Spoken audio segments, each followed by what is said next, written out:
Have you ever been accused of something so terrible that just defending yourself would make you look even more guilty? Have you ever had to make the impossible choice between protecting someone you love and saving your own reputation? Well, let me tell you about the day my entire world collapsed around me, and how I made a decision that everyone, and I mean everyone, told me was absolutely insane. They said I was throwing my life away. They said I was being a fool. But I knew something they didn't. I knew that sometimes the only way to win is to let your enemies think they've already won. My name became synonymous with betrayal in my small town. I watched as people I'd known my whole life crossed the street to avoid me. I saw the disgust in their eyes, heard the whispers that followed me everywhere I went, and through it all, I said nothing. I let them build their case against me, brick by brick, lie by lie, until they had constructed what they thought was an impenetrable fortress of evidence. But I had one file, just one single file that I kept locked away, waiting for the perfect moment. And when the judge requested it, when those words left his mouth in that courtroom, I watched as the color drained from my accusers' faces. They knew in that instant that everything was about to crumble. But I'm getting ahead of myself. Let me take you back to where this nightmare truly began, because you need to understand the whole story to appreciate what happened in that courtroom. You need to feel what I felt, to understand why I made the choices I made, even when everyone thought I had lost my mind. It was a Tuesday morning in March when my phone rang at 6:15 a.m. I remember the exact time because I had just finished my morning coffee and was about to head out for my usual run. The number was unknown, but something in my gut told me to answer it. The voice on the other end was cold, professional, detached. It was a detective from the local police department, and he was asking me to come down to the station to answer some questions about financial discrepancies at the company where I worked as a senior financial analyst. My heart immediately started racing, not because I had done anything wrong, but because I knew exactly what this was about. You see, 3 months earlier, I had discovered something at work that I wasn't supposed to find. I had stumbled across a series of transactions that didn't make sense, money moving through accounts in patterns that set off every alarm bell in my professionally trained mind. But the person responsible for those transactions wasn't just anyone. It was my sister, Rebecca, who worked in the accounting department. Rebecca, who had a 6-year-old daughter with a rare genetic disorder that required treatments costing hundreds of thousands of dollars. Rebecca, who had been drowning in medical debt and desperation. Rebecca, who I loved more than anyone in this world. When I confronted her about what I'd found, she broke down completely. She told me everything through tears and trembling hands. She had been embezzling money from the company, small amounts at first, then larger sums as her daughter's medical needs became more urgent and expensive. She knew it was wrong. She knew she could go to prison. But what was she supposed to do, she asked me? Let her daughter die? I spent 3 sleepless nights wrestling with what to do. Turn in my own sister and watch her go to prison while her daughter suffered? Or stay silent and become complicit in her crimes? In the end, I made a choice that I thought would protect her. I started documenting everything meticulously, creating a detailed file that showed the full context of what had happened and why. I was planning to help her return the money gradually and come clean before anyone noticed. But someone did notice, and they didn't confront Rebecca. They came after me. As I drove to the police station that morning, my hands were shaking so badly I could barely grip the steering wheel. I knew what was coming. Someone had discovered the embezzlement, and somehow I was going to be blamed for it. When I arrived, Detective Morrison led me into a small interrogation room that smelled of stale coffee and industrial cleaning products. The walls were that sickly greenish beige color that seems to exist only in government buildings and hospitals. He sat across from me, his expression grave, and slid a folder across the table. Inside were printouts of transactions, bank statements, and internal company documents. My name was highlighted in yellow on nearly every page. They had evidence that I had accessed these accounts, that I had authorized transfers, that my digital fingerprints were all over the embezzled funds. What they didn't know, what they couldn't know yet, was that I had indeed accessed those accounts, but only to investigate what Rebecca had done and to document everything. The detective asked me directly if I had stolen approximately $473,000 from Westfield Financial Group over the past 8 months. The number was so specific, so damning, that I felt my stomach drop. I opened my mouth to defend myself, to explain everything, to tell them about Rebecca and her sick daughter and the impossible situation we were in. But then I stopped. Something in my mind clicked into place, and I realized that if I told them the truth right now, Rebecca would be arrested immediately. Her daughter would lose her mother. The treatment she was receiving would be disrupted, and there was a very real possibility that the little girl, Emma, my niece whom I had held the day she was born, might not survive the stress and chaos that would follow. So I made a decision that everyone would later call the stupidest decision of my life. I looked Detective Morrison in the eye and said, "I want my lawyer." And then I said nothing else. Not a single word of explanation. Not a denial. Not a defense. Nothing. I watched his expression change from professional curiosity to something harder, colder. He thought my silence was an admission of guilt. He thought I was lawyering up because I was caught. And I let him think that. I let him think I was guilty, because in that moment, protecting my sister and my niece was more important than protecting myself. The news spread through my town like wildfire in drought season. By that evening, everyone knew that I had been brought in for questioning about embezzlement. By the next morning, the rumors had grown into certainty that I was guilty. My phone started ringing constantly with numbers I didn't recognize, probably reporters trying to get a statement. My social media accounts exploded with messages from people I hadn't spoken to in years, some expressing shock and disappointment, others outright accusing me of being a thief and a fraud. I watched my entire life unravel in real time. The company suspended me immediately pending investigation. My face appeared on local news with the headline, "Senior Analyst Accused of Major Embezzlement Scheme." Someone leaked information to the press that made me look even worse, suggesting that I had been living beyond my means and had gambling debts. None of it was true, but truth didn't matter anymore. Perception was everything, and the perception was that I was guilty. My lawyer, Martin Chen, was a sharp criminal defense attorney who came highly recommended. When we met in his office, he laid out the situation bluntly. The evidence against me was substantial. The prosecution would argue that I had used my position and access to systematically steal from the company over months. They had digital records, transaction logs, and testimony from co-workers who would say I had been acting strangely. Martin looked at me with those intense dark eyes of his and asked me the question that I had been dreading. "Did you take the money?" I wanted to tell him everything. I wanted to explain about Rebecca and Emma and the impossible choice I had made. But I knew that attorney-client privilege only went so far.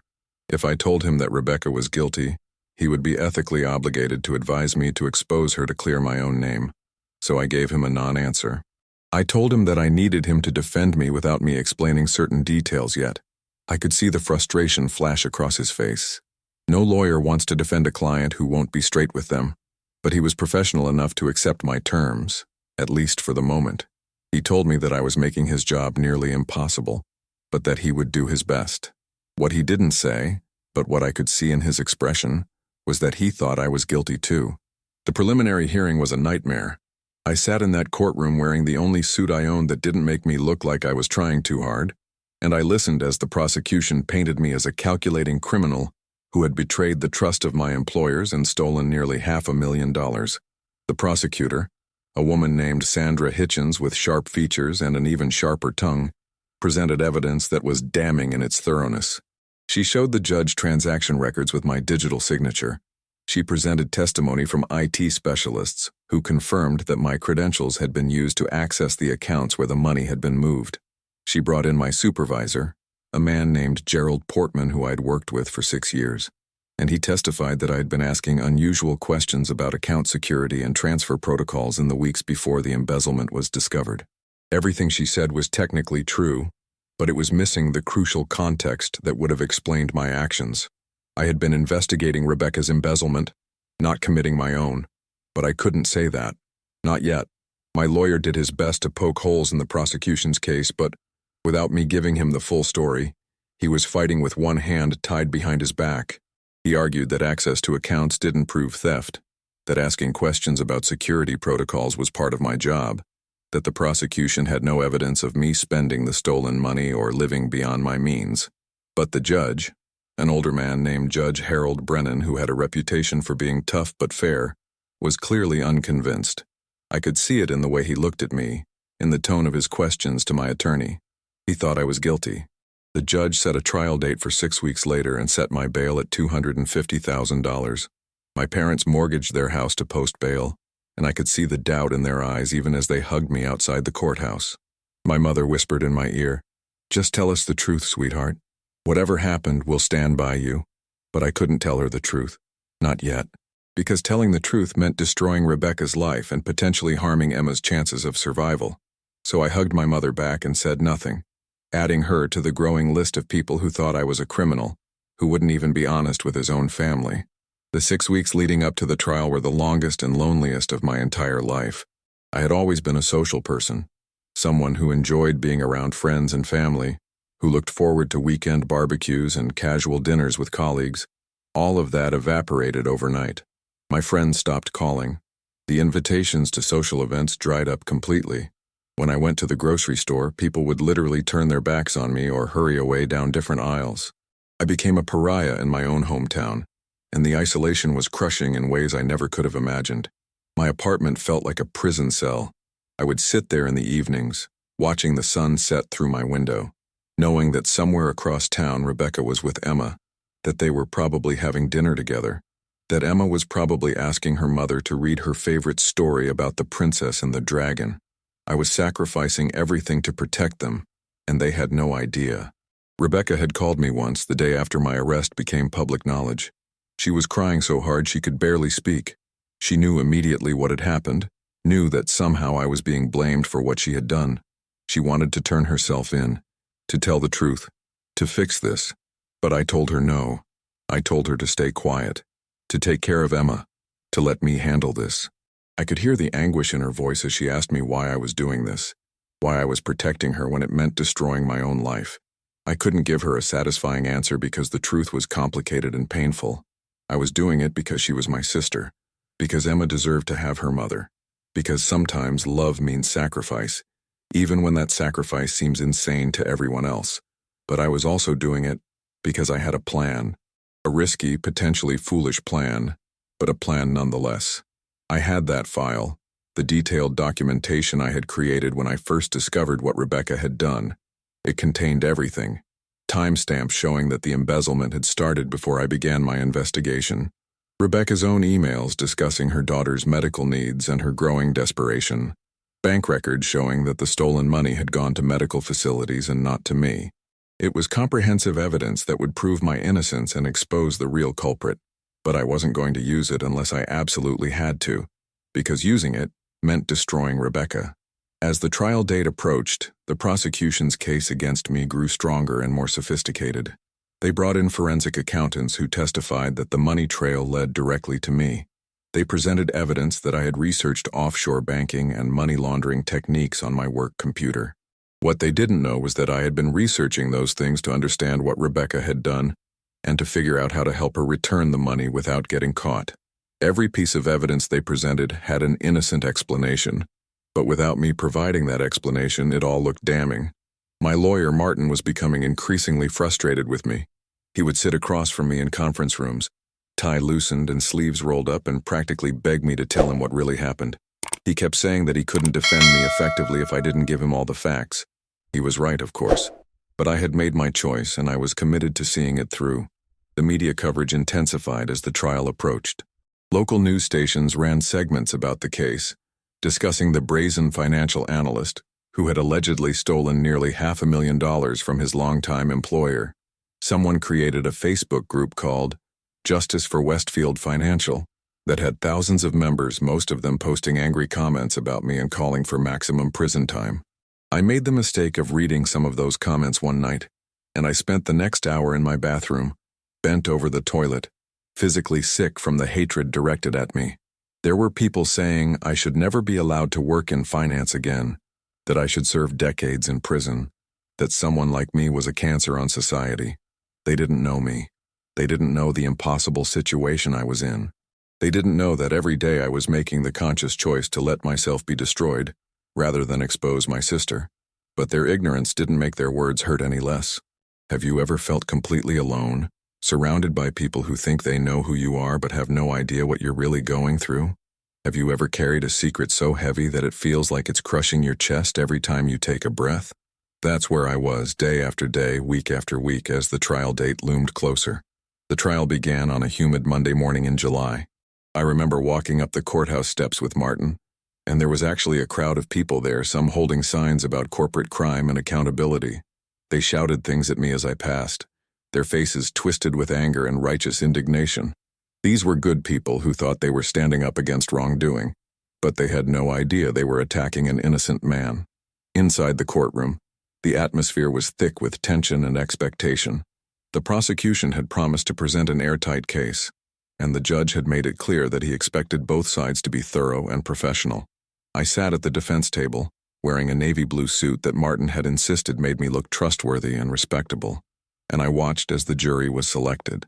12 people who would decide my fate based on incomplete information and careful manipulation of facts. The prosecution's opening statement was devastating in its clarity and confidence. Sandra Hitchens stood before the jury and told them a story about a man, me, who had betrayed everyone who trusted him. She described in detail how I had used my position as a senior financial analyst to systematically steal from Westfield Financial Group. She explained how I had covered my tracks by creating false documentation and exploiting security vulnerabilities. She painted a picture of premeditation and calculated criminal behavior. And the worst part was that much of what she said was technically accurate, just directed at the wrong person. Martin's opening statement was more defensive, arguing that the prosecution's case was circumstantial and that access to accounts didn't prove theft. He pointed out that the prosecution had no evidence of me actually possessing or spending the stolen money, but I could see in the jurors' faces that they were already leaning toward conviction. The evidence was simply too overwhelming when presented without context. Over the next week, the prosecution paraded witnesses through that courtroom, each one adding another brick to the wall of evidence against me. Co-workers testified about my behavior. IT specialists confirmed my digital access. Forensic accountants explained the money trail. And through it all, I sat there silently, watching my life being dismantled piece by piece, knowing I could stop it at any moment by producing my file and telling the truth about Rebecca. But I didn't.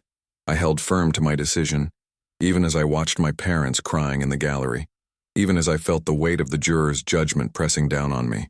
The prosecution rested their case on a Friday afternoon, and the confidence in Sandra Hitchens' voice was unmistakable. She believed she had won. My lawyer believed she had won.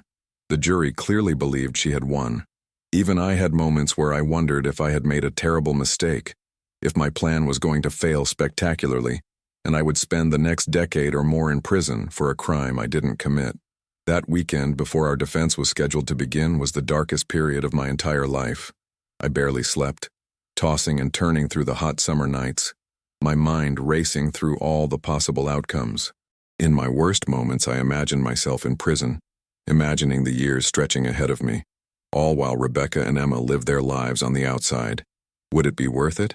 Would my sacrifice actually mean anything? Or would I just be a fool who threw his life away for nothing? On Sunday evening, Rebecca came to my apartment. She looked terrible, like she hadn't slept in days, her eyes red and swollen from crying. Emma was with Rebecca's ex-husband for the weekend, so we could talk freely. She sat on my couch and told me she couldn't let this continue. She was going to go to the police on Monday morning and confess everything. She would take full responsibility, face whatever consequences came, but she couldn't watch me be destroyed for something she had done.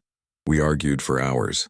I told her about Emma's treatment, about the timing of everything, about how a confession now would disrupt her daughter's care during a critical phase. I explained that I had a plan, that I was going to wait for exactly the right moment to reveal the truth. She looked at me with tears streaming down her face and asked what moment could possibly be worth what I was going through. I told her she would have to trust me. Trust that I knew what I was doing, even though I wasn't entirely sure myself. Eventually, exhausted and emotionally drained, she agreed to wait. But I could see the guilt consuming her, and I knew that my window to execute my plan was closing. If I didn't make my move soon, Rebecca would make the decision for me, and all of this suffering would have been for nothing. Monday morning arrived with the kind of oppressive heat that makes everything feel slightly surreal. The courtroom was packed with spectators, many of them people from my former company who wanted to see justice served against the man who had allegedly stolen from them. Martin began presenting our defense, but it was weak without the full truth. He called character witnesses who testified that I was honest and hard-working, but their words felt hollow against the mountain of evidence the prosecution had presented. He brought in our own forensic accountant who tried to cast doubt on the prosecution's interpretation of the financial records, but it was clear the jury wasn't buying it. I could feel the inevitability of conviction settling over the courtroom like fog. Then, late Tuesday afternoon, something unexpected happened. Judge Brennan interrupted the proceedings and asked both attorneys to approach the bench. There was a hushed conversation that lasted several minutes, with both Martin and Sandra looking confused and increasingly concerned. When they returned to their respective tables, the judge made an announcement that changed everything. He said that he had been reviewing the case files over the weekend and had noticed some irregularities in the timeline of events. He wanted to see detailed records of all account access for the 6 months prior to when the embezzlement was first discovered, not just the selective records the prosecution had presented. He specifically requested documentation showing who had accessed the accounts when, complete audit trails that would show the full picture of activity. The prosecution's table erupted in whispered conversation. Sandra Hitchens stood up and said that they had provided all the relevant records, but the judge cut her off.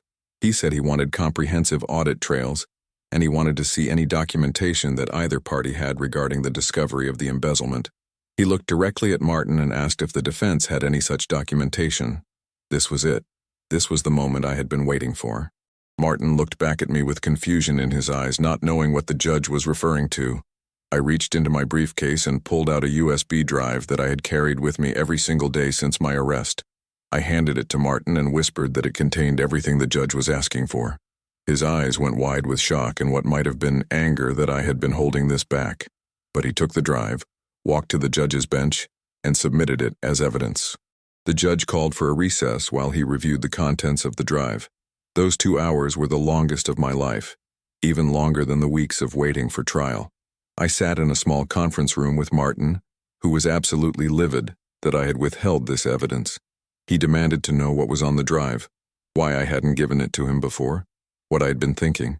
I finally told him everything.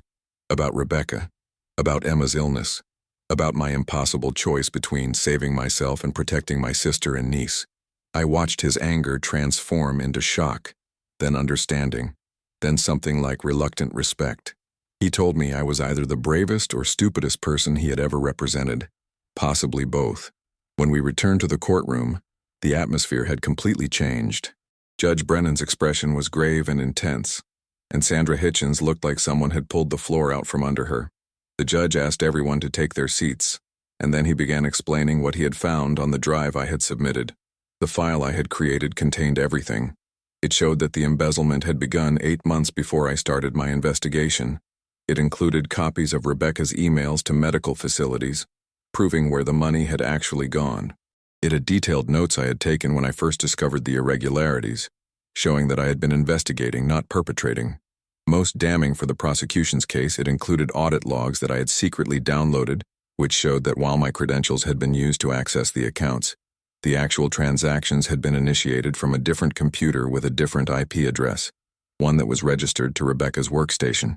The judge looked at Sandra Hitchens and asked her why this exculpatory evidence hadn't been part of the original investigation. She stood there, speechless, her face pale. The reality was that the investigators had seen my access logs and jumped to conclusions, never bothering to dig deeper into the actual origin points of the transactions. They had built their entire case on the assumption that account access equaled guilt, and they hadn't done their due diligence to verify their assumptions. The judge then did something I hadn't expected. He asked me directly why I had withheld this evidence, why I had let myself be prosecuted when I had proof of my innocence all along. The entire courtroom fell silent, waiting for my answer. I stood up, my legs shaking slightly, and told the truth for the first time publicly.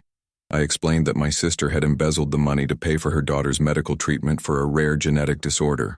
I explained that I had discovered what she had done and had been trying to help her return the money and come clean before anyone found out. I told them about the choice I had faced when I was arrested, the impossible decision between clearing my own name and protecting a desperate mother trying to save her dying child. I explained that I had documented everything not to protect myself, but to understand the full scope of what Rebecca had done so I could help fix it. I told them that I had waited to reveal the evidence because I needed to time it perfectly, to make sure Emma's medical treatment could continue without disruption. and to ensure that Rebecca could potentially work out a plea deal that might include restitution and treatment instead of just prison time.